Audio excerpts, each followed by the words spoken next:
loolu Pape Dieng defu ko woon avant muy dem. Pape Dieng def na lim mënoon. lim mënoon li ko waroon ñu waroon taxawee na ko mais xam nga liggéey moom da ngay dox ñetti jéego. sa morom ñëw doxaat yeneen. léegi moom lu mu fi bàyyi ak lan ngeen ci war a dolli. ci composante plan de relance yi parce que déggoon naa mu ni jënd na ay machine u segal xaalis bi itam ITFC coopération bi relancé woon nañ ko. lan la fi bàyyi ak lan ngeen ciy bàyyi na fi ay machine u segal. waaw bu Ziguinchor Kaolack ak Ndiarème machines yi ñu ngi tàmbalee dox jamono jéem a wax yéen sax mu ngi dox tuuti Ziguinchor.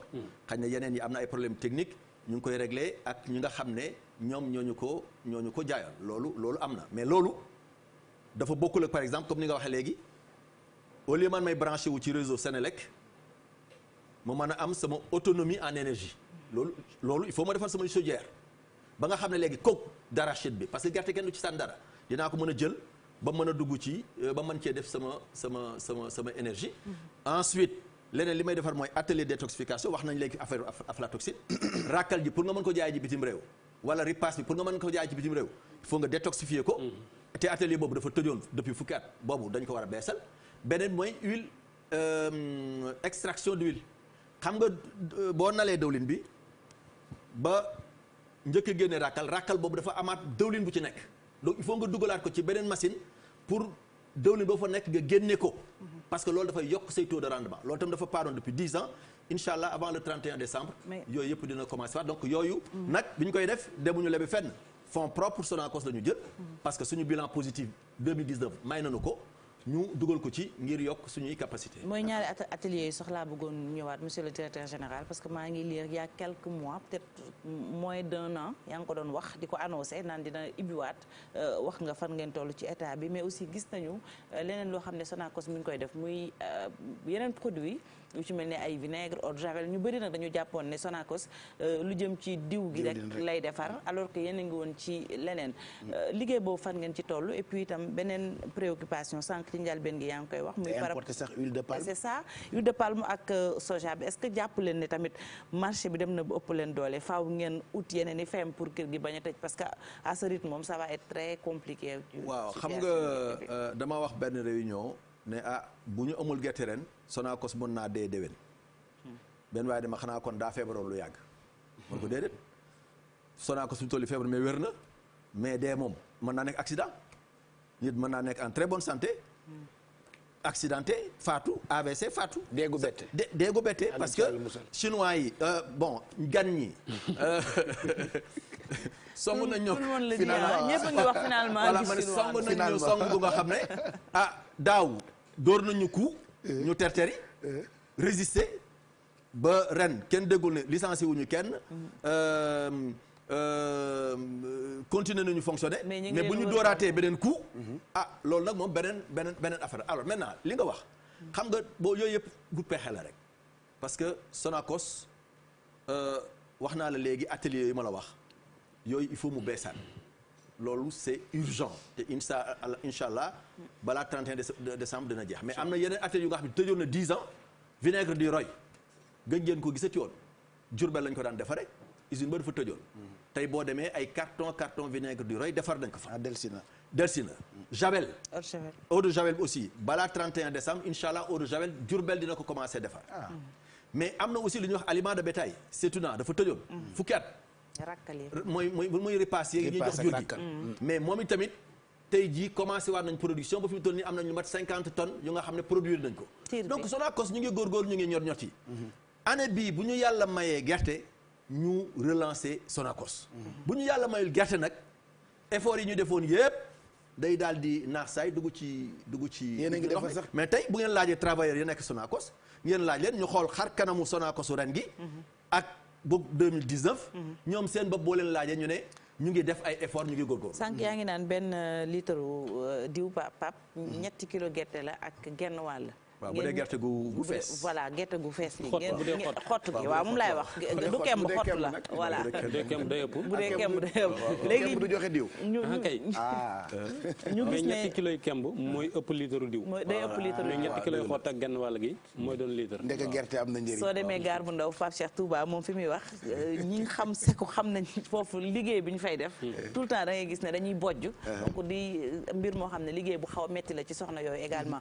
mais monsieur le directeur général ñu dellu si waat ci njëg bi sànq yaa ngi naan fixé dañ ko muy seña ak juróom fukk nga ni peut-être du leen mën a dem au delà mais ñetti kilo ak genn wàll gerte xott moom mooy benn litre askan bi dem nañu ba commencé waat di miin diw gi ndax bu leen demee itam ba benn instant ngeen def ngeen ne mënu leen passé foofu te état amagul matukaay est-ce que du leen xalaat jéem a ñot tuuti dabu gan ñi pour rien que pour la population bu fekkee ne sax dafa am aslëf luñ ci yokk bon yokk gi moom xam naa ne gars yi duñ ko nangu. waaw mais xam nga non c'est que yokk gi sax du ay bañ a nangook nang c'est que da dul jariñ dara.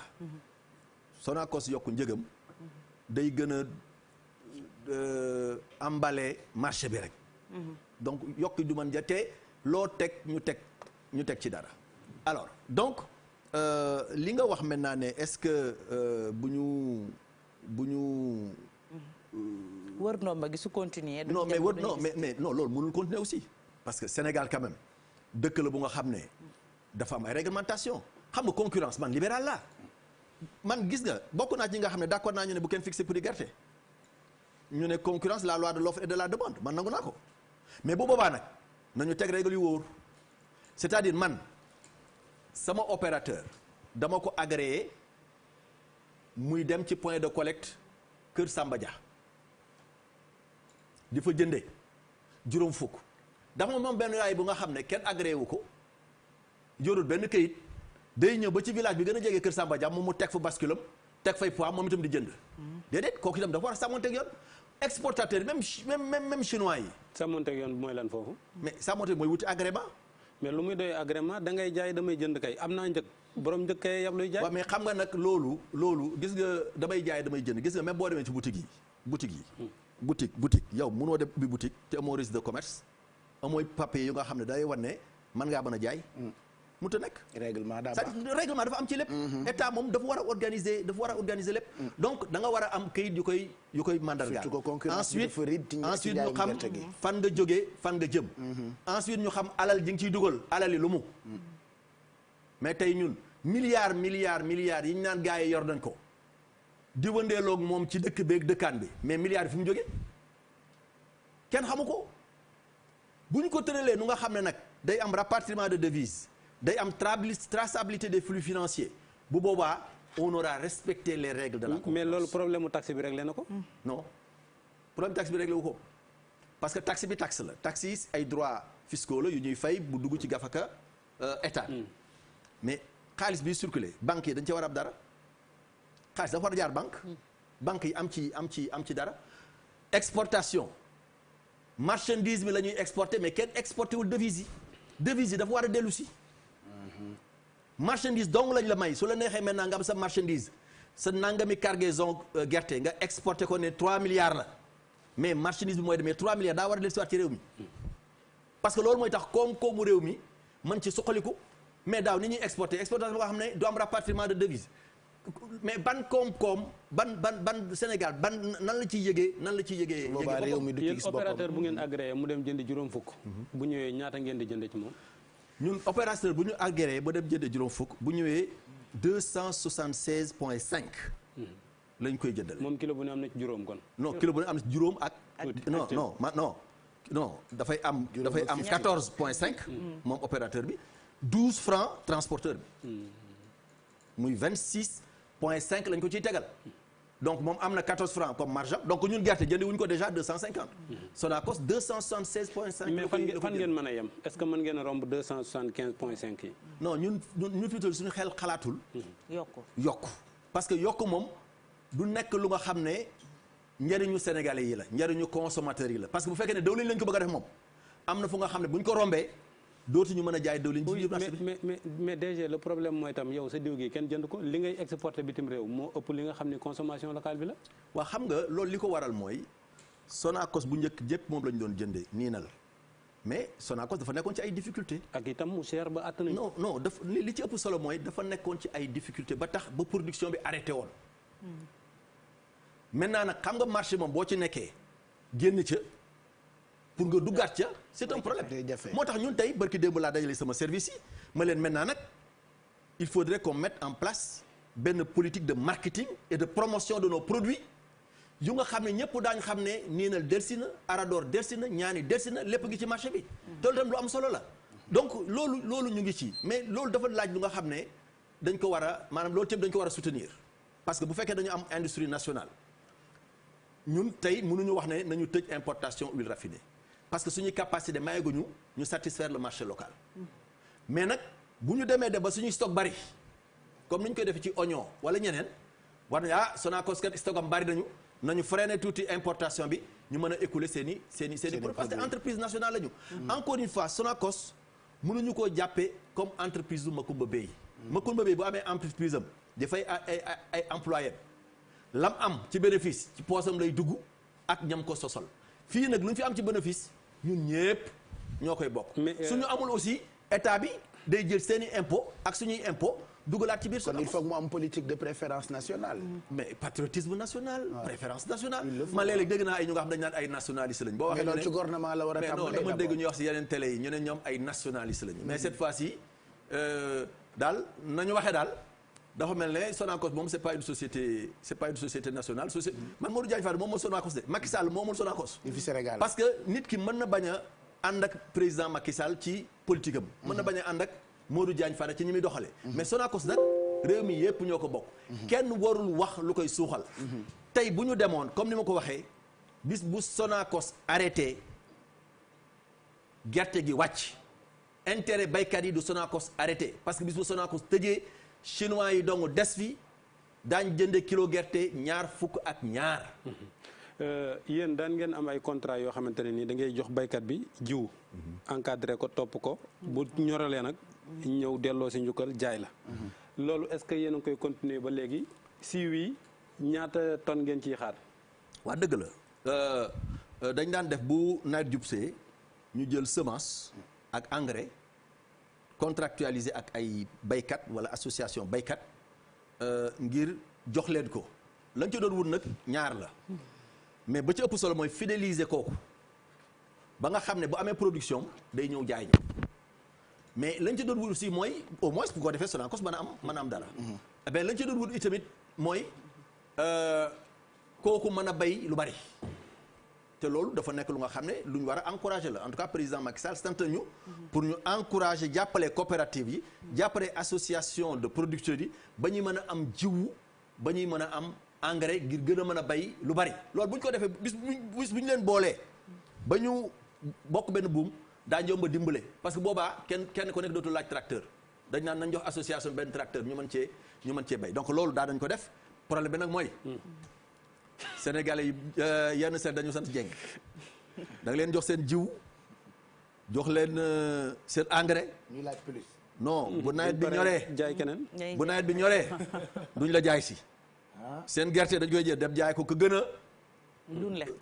ka nga xam ne moo gën a. borom njëg lu baax la. fay la li nga leen benn non ñi baax sax ñi sant Diagne ñooy jël delloo la ko am xaalis mais ñi sant Diagne mais ñoom buñ ko jëlee dañ naa la nawet bi de ren na moom daa baaxul ren di ren dafa ndoxum nawet bi de ren wax yi dañoo lekk nangam yi nawet bi de nanguwul dootoo leen gisati. tey Macoumba gis na naw alors mbir mi nag mais mbir mi mooy loolu c'est-à-dire que mbir mi mooy contractualisation baax na mais ñun daañ ko reprendre mais il faut ñu gën ko encadrer. ba nga xam ne ren amul ko xam nga dama la wax léegi ne la non ren mais daaw dañoo am gerte ñu duñ joxe.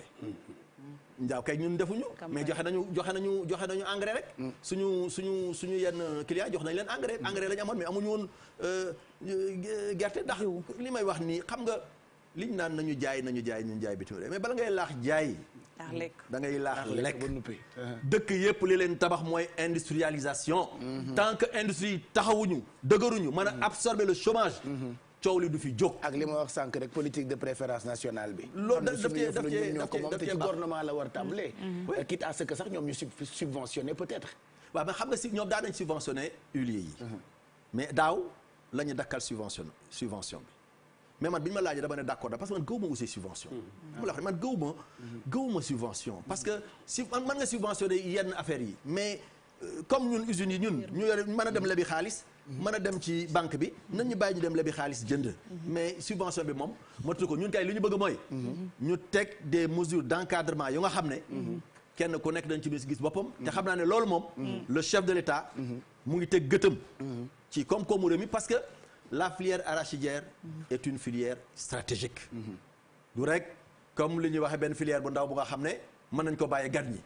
bu ko defee ñun nationaux yi ñu génn ci. ce serait une erreur stratégique grave. am na ñu naan Sonacos na dem bàyyili boppam. waa léegi Sonacos moom léegi d'accord Sonacos ba na xañ na dem bàyyili boppam pour am 30 000 tonnes 40 000 tonnes waaye Sonacos il faut mu taxawaay bu nga xam ne dana mën a jënd production baykat yi parce que bis bu Sonacos demee ba bàyyal boppam ba soxlaatul production baykat yi. mais kon fan la baykat yi di jaay seen i récolte su fekkee ne chinois yi ñëwuñu. te lu nekk mën naa xew ba gaa yi toog seen dëkk. bu boobaa ngeen bàyyi mbay mi wëlbati ko waat ci li gaa yi di bay. muy lan. muy gerte gi gaa yi di bay yéen seen tool ya ngeen booyal ko. ah waaw mais dama lakk tool yi xam nga bu fekkee ñun dem nañ ci benn système bu nga xam ne daf ñuy may ñun ñu am bitim réew de seen i gerte xottu réew. attends bu fekkee ñun dem nañ ci benn système bu nga xam ne daf ñuy may ñun ñu am suñu gerte xott. ñu gis ne lii ci la ñuy gën di kaañu. ci la ñuy ëpp bénéfice. ah léegi nag ñoom ñu bëgg ñu ko bàyyoo léegi demaat nangam. non loolu mooy li ma wax rek moo tax jaruñu fay àgg.